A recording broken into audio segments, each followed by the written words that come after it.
a podcast pulverizing episodes of the Walking Dead universe. Sometimes we give you news, sometimes we make you laugh, but most times we go deep. And today we have another interview for you. Yay! From the depths of Fear the Walking Dead, we have none other than Bobbie Grace, aka Ranger Samuels from Fear the Walking Dead, our Ginny clone, our Ginger, sorceress in arms, our detective. We had a lovely, lovely chat with her. I am so glad we got to pick her brain. We are so happy she's part of the TWD universe, and we hope we get to see more of her in season 7. We have no idea. In terms of season 7, the lid is shut tight. We cannot get any data out of these people if our lives depended on us. And to be perfectly honest, like, who wants to be really spoiled? I mean, the most I want to know who's going to be there. But I don't want to keep this too long. It's a very short interview. It's about 20 minutes. So without further ado, I will say the apartment is getting settled in. We're starting to clear out boxes. As you may or may not have seen, there's a ton of San Diego Comic-Con at-home content in case you missed it. We may end up putting a blog post out with all the videos just so that it's in one place and that you can catch up on them. We have another little bit of interviews. We have another segment coming up featuring TWD Family, which I hope to introduce to you very soon. But I also want to let you guys know that we will be recording finally the season finale episode of Fear the Walking Dead, covering the season finale of season 6 of Fear the Walking Dead. I hope to record that tomorrow night, and then we'll have it to you either probably sometime early next week. So without further ado, hey, good to see you guys again. Here's the interview with Bobbie Grace.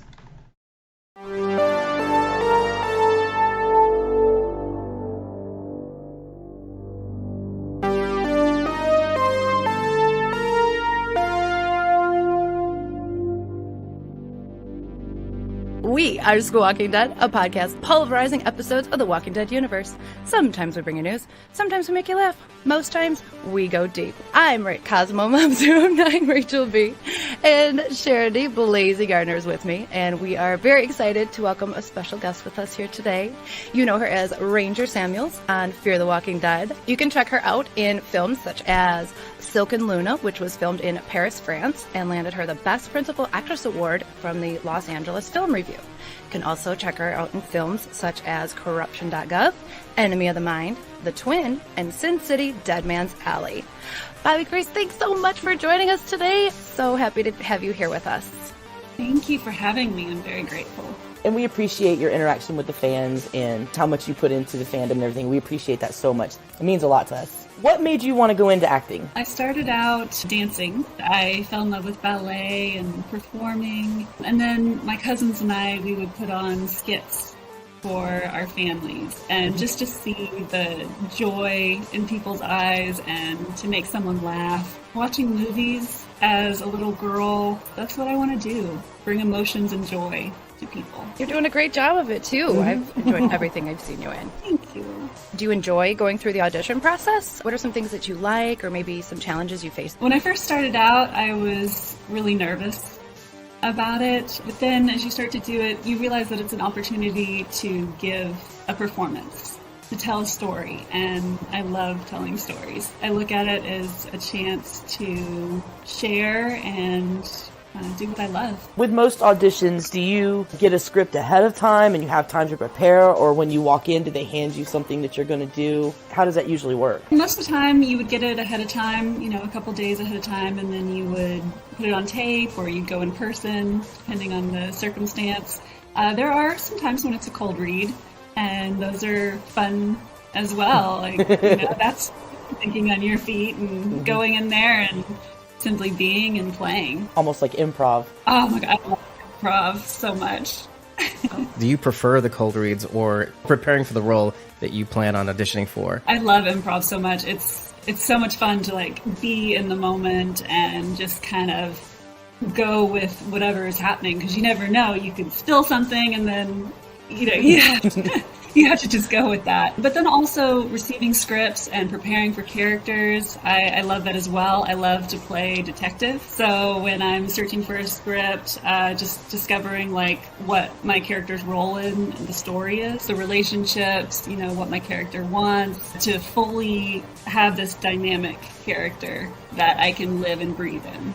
What steps do you take to prepare for a role once you get it? Anything in particular that you do, or is kind of just as you go? As a little girl, I would read Nancy Drew with my dad, so the whole idea of being a detective and discovering the clues of the script, who my character is in relation to that, discovering the heart of my character, what she loves, what made her who she is, her childhood, just anything to fully develop a real person who lives and breathes and see from their point of view. In Silk and Luna, you get to play a vampire. Were there any challenges that went along with that? Well, I had teeth. We things that they use in different TV shows. And so we had the molds as well, but then there was also one where you use your tongue to retract the fangs. So it was kind of one of those things like figuring out how to talk and act and be scary and at the same time use your tongue to... Oh my gosh. I can imagine you just cool. be chatting and then like accidentally hit the little thing and your teeth would pop out. It's like, oh, I didn't mean to do that. I'm sorry. Oops. A lot of your projects are in the horror vein, and you also said you like detectives. Do you enjoy thrillers? I mean, is that something you're really into, the thriller genre? Yes, I do. I mean, as a little girl, I was super scared of scary movies. And maybe that's why I keep getting cast, because I'm just really genuinely scared when a monster comes at me. And, my screams are real, and everything's just real authentic there. And then as I start to make more and more, I know now how it's made. And it's like, oh, okay, the blood's not real. And, and usually the ones who play the villains are actually the nicest people in the world. So I'm appreciating more of that genre the more I film it. Who or what are some of your inspirations? My grandmother. Growing up, she was the embodiment of love and light and just so much joy in her being. And we would watch, Hallmark Christmas movies together, and she was my biggest fan, and I was named after her. Oh. Seeing as how we were talking about names, we were kind of wondering, what is Ranger Samuel's first name? Yes, that's a good question. Coleman and I were actually joking about this on set. He was saying, oh, it'd be so cool if it was like an S name, so your initials were SS.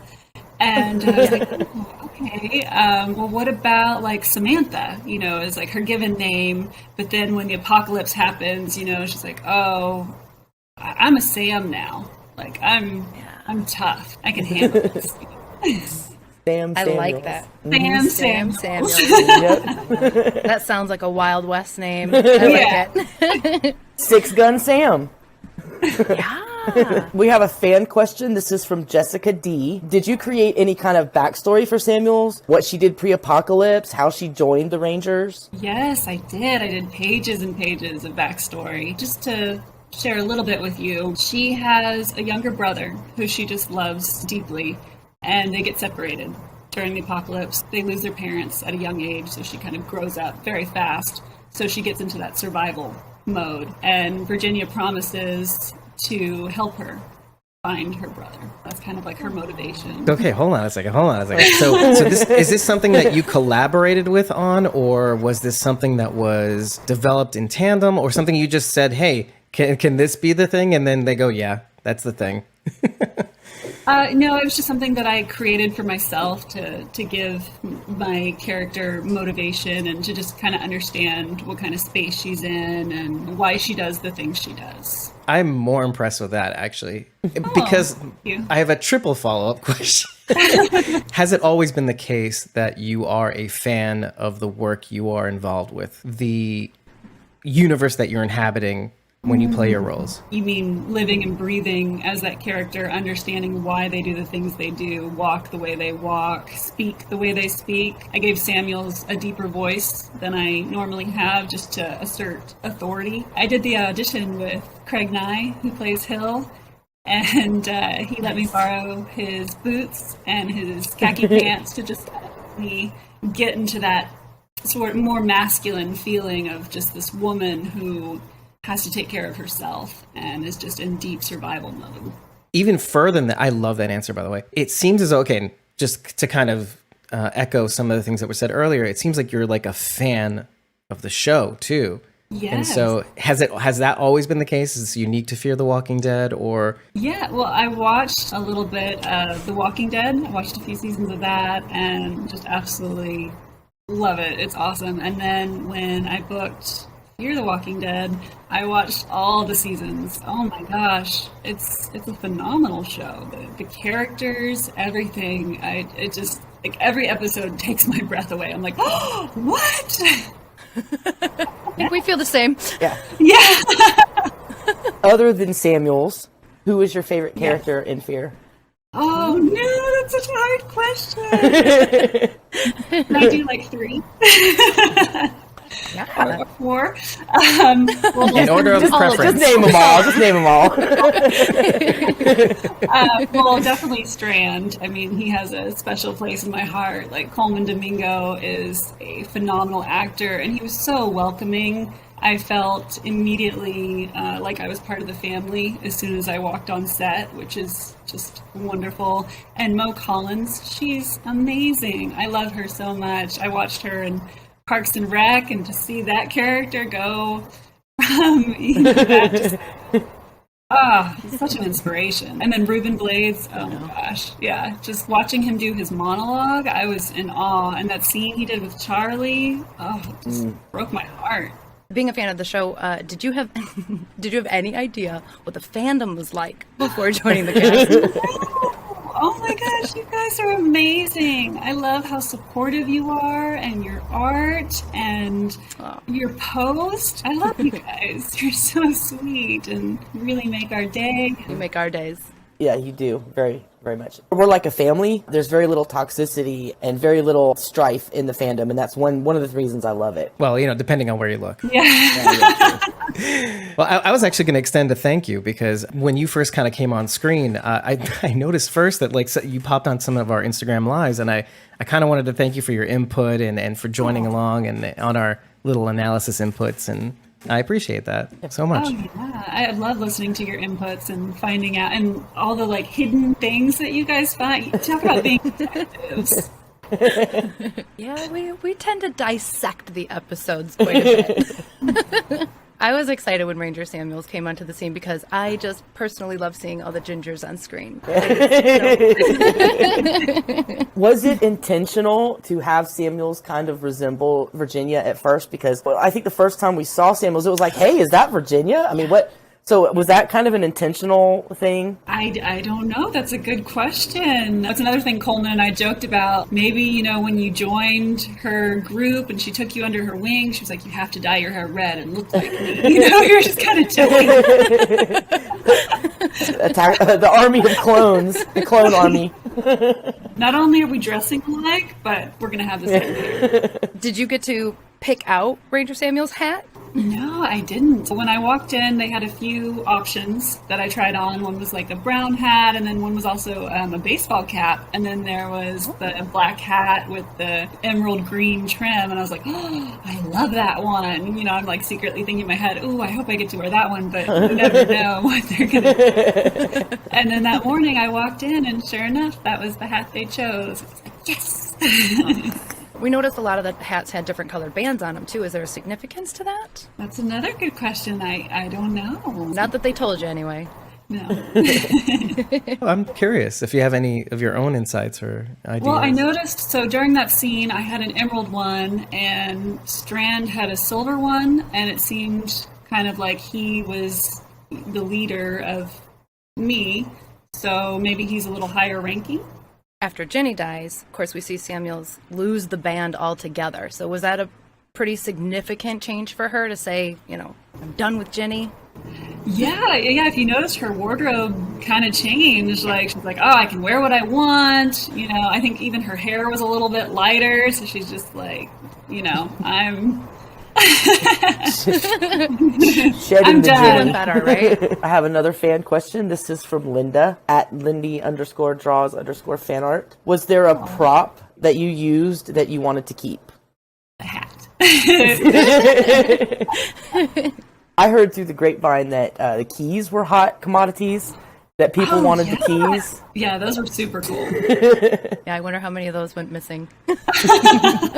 So was there a moment, or maybe a few moments, your absolute favorite moment on set? Oh, there were so many. I remember just like sitting down in awe and watching the other actors and the crew, and everybody was just so nice. The food was delicious.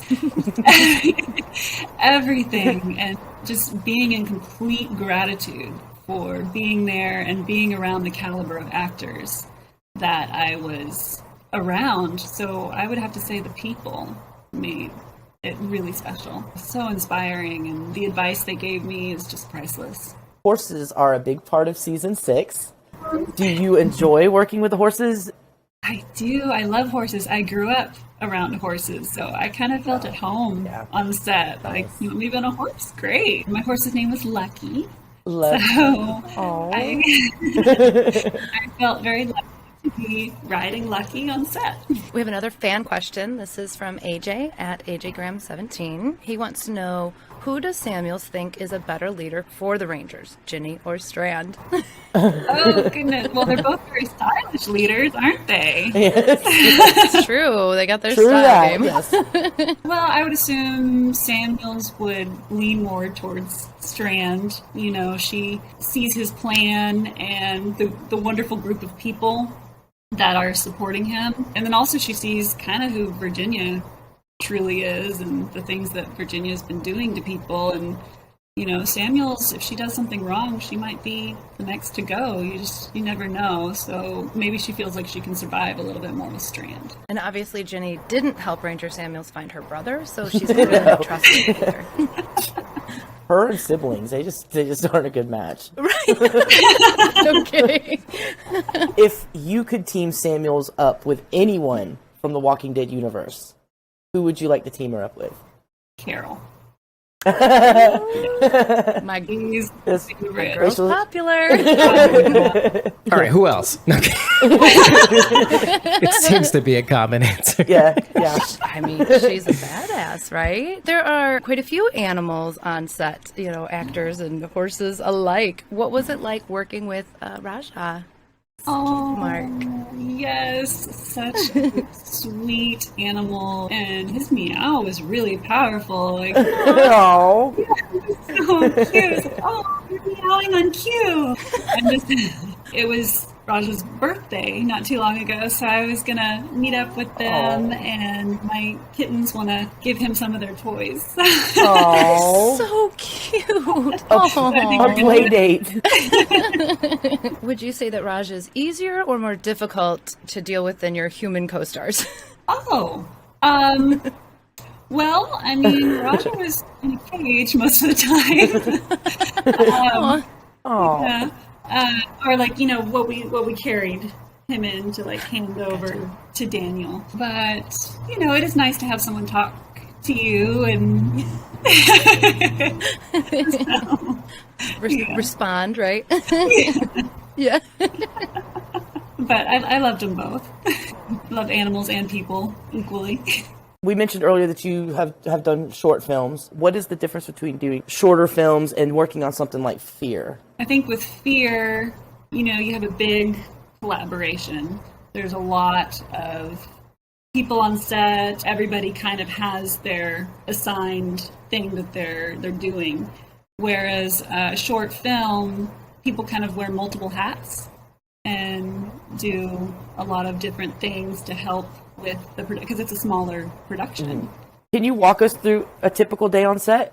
You get up, you go to set, you go to your trailer, have breakfast, you wait till they come get you and take you in a van to set with the other actors. You do a rehearsal, you meet the director. Shortly after that, you would get on set and you would film, and yeah. Is it difficult to work with different directors from episode to episode? No, everybody is just so welcoming and warm. They're kind of new on the set, sort of like you are. And everybody just wants to make a beautiful story. So it's really fun to meet new people and interact with them and connect. Sounds like a busy but fun day on set. Yeah. I mean, always kind of doing something, not really stuck doing the same thing for too long, you know, Right. move on to the next Something thing. different all the time. Yeah. I don't think I've ever had a job that feeds me before work, so that's awesome too. Oh my gosh, that food, like, I'm like, oh, what are we having today? You know, sometimes it's like a theme, like, ooh, you know, is it going to be Italian or seafood? Like, what, you know, like, oh, I love food, so I get super excited. So it probably doesn't pay to be a picky eater on set either.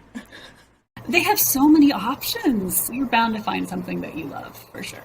Just to be on set and just like observe everybody for a day I think that would be the coolest thing. Just kind of hang back and watch everything as everybody. it happens. Yeah. I'm just like, oh, if I could just do this every day, I would be in heaven. Did you have to do any weapons training for Samuels? I'd already had a little bit, but they had a great guy on set, Eddie, and he was really great and helped explain everything to me. I've taken classes in the past, so that definitely helped me. And my dad taught me. The weapon that you're using, the gun that you're using, is it real or is it like a prop gun? Does it have the real heft to it? I think it's real. That's cool. I imagine it would be difficult to pick up a weapon that doesn't weigh anything and remember, like, oh, this has some weight to it. I have to kind of, you know, I have to put some oomph into this. You know, you forget one time and the magic's gone. So, Do you happen to notice that difference, or have you worked with a lot of weapons that feel too light for use, or, you know, compared to the weapons you've had in Fear of the Walking Dead? Like, have you given that any thought, like how that works? Yeah, via you're your right. process? You would have to use like your imagination and put some weight on it. Luckily, I've been pretty fortunate to be able to use the genuine weapon, so that really helps embody that character and feel what they're feeling and lift the heaviness that you're talking about. What are some of the things you've learned and can take into your next project from Fear? Just watching the other actors, seeing them live their dreams every day. It's almost like knowing that dreams are possible, that anything can happen. Audrey Hepburn has a great quote, "Nothing is impossible. The word itself means I'm possible." I like that. That's incredible. Yes. Oh, chills.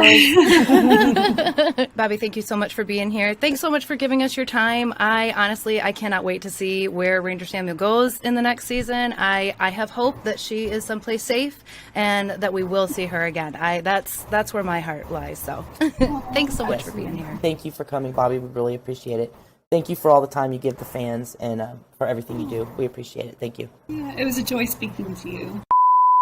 Oh my god, stop. I'm so embarrassed for you right now.